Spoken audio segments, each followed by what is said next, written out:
Hey, what's going on, everybody? Biffer Sandy here, and today I'm going to bring you a bunch of tips and tricks in RavenQuest. Tips and tricks to make your grind smoother, better quality of life, and also make your character stronger.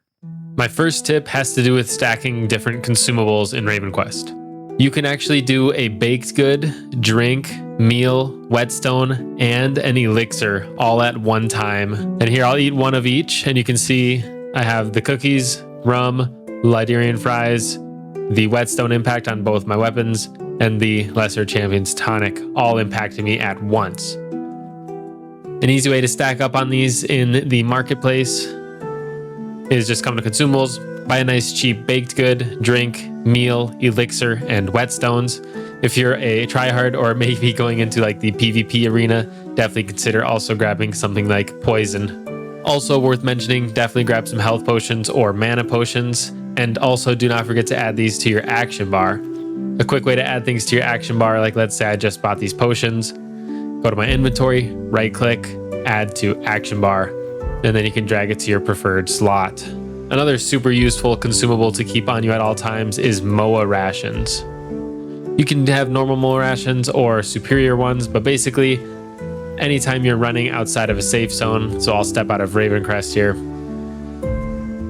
you use the MOA's energy when you run. So I have 12,960, 12,950, every 10 steps or so, I'm using 10 stamina or so. And basically you need to feed your MOA these rations to keep the stamina up. So make sure you stock up on these. You can buy the superior ones or other higher tier ones from the marketplace, or else just south of RavenQuest at this vendor, you can buy these standard ones for pretty cheap. A really nice quality of life suggestion I have for you guys is to set your main spammable skill action bar to space. So if you go into your settings, hotkeys, action bar, and whatever action bar slot you have to your main spammable, mine is wind arrow. I would recommend setting it to space bar because you're going to be pressing your spammable all the time. You want it to be quick, responsive, as well as comfortable. So realistically, I think spacebar is the best option, especially in this game since you're not jumping per se. And since I've switched to spacebar, I've really been loving it. A quick tip that helps you tell when you're out of combat is as soon as you see on your buff bar this horizon bound buff, that means you're successfully out of combat. And you can do things like teleport. It's also worth noting that while you're out of combat, there is no collision with other players. But as soon as you're in combat, beware, you'll be bumping into people. If you just used your main teleport on your minimap and you still need to teleport home to RavenQuest, as long as you have your house built on your small community land in RavenQuest, you can actually come up here and toggle house mode and teleport to your home. Now this is a 30-second cast, but it is a separate cooldown from the normal RavenQuest teleport. Any opportunity you can to spend quest and get a discount, I would highly recommend it.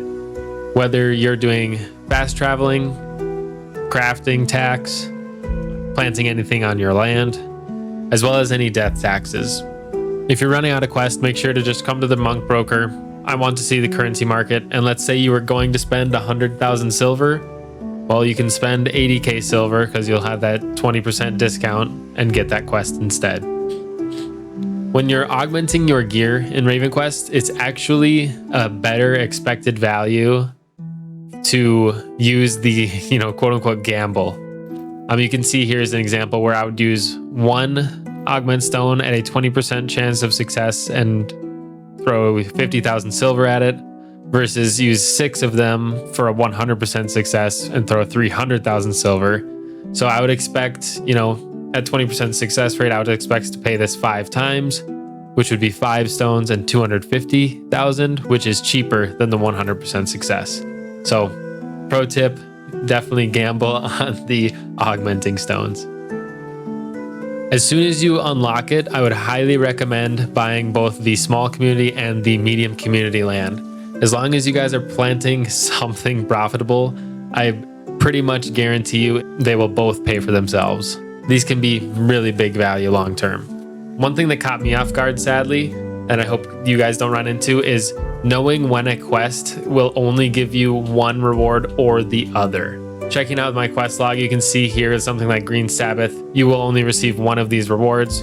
either the bangle or the protective charm. One that is notorious for it is also like Legend of the Dragonforge, where you will only receive one of these. So just beware on the quests that mention you will receive only one of these rewards, that spamming through the chat might get you something you don't want. If you want to be super careful, make sure you're doing a little bit of research before you choose your quest options. If you do end up making one of the, wrong decisions for your quest rewards, you can always come to Glademeyer Fort, and in the southwest corner, there's this guy named Mercier, and you can always say, let's do some trading. I'd like to see what you're selling. And he sells just about all of the quest rewards here. So if you were looking for, Bolin's powder from the Dragonforge quest, this is one place where you could get it back. I want to shout out this website I've been using called RavenGuardian.com that shows some really nice information. If you're looking for today's active boss bounty, today's active expedition, it also has a full archetype builder. So, I could go, archery, protection, shadow, and use all my skills, as you would in the game. And really, really useful site. I'll share a link to this in the description. Another tip I have for you guys is to talk to NPCs everywhere you possibly can. If an NPC can talk to you, there's a good chance that you can get reputation from them. So every time you come to a new town, I would highly recommend, going around every single building, talking from NPC to NPC. This is a huge source of reputation, one of the only sources outside of the quest lines. And reputation is huge, getting you boosts to, silver gained, XP gained, boosts, stats that you get from your items, like really, really strong bonuses in here. Definitely don't sleep on just talking to the random NPCs. Another tip I have is double dipping between journal task and ranger board mission. I did this a lot when I was slaying the Keybindings and Saurians in Gilead Island. I would basically try to always have a task from the ranger board that was Saurians or Keybindings when I was farming them. This allowed me to, progress my journal, progress my ranger board, as well as getting XP and loot from the mobs themselves. Super, super amazing farm.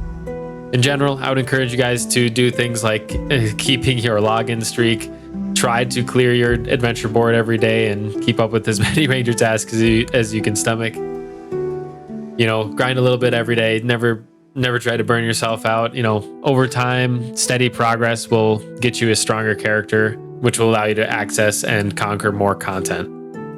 Those are pretty much all of my current essential tips and tricks for RavenQuest. Drop your own pro tips in the comments below.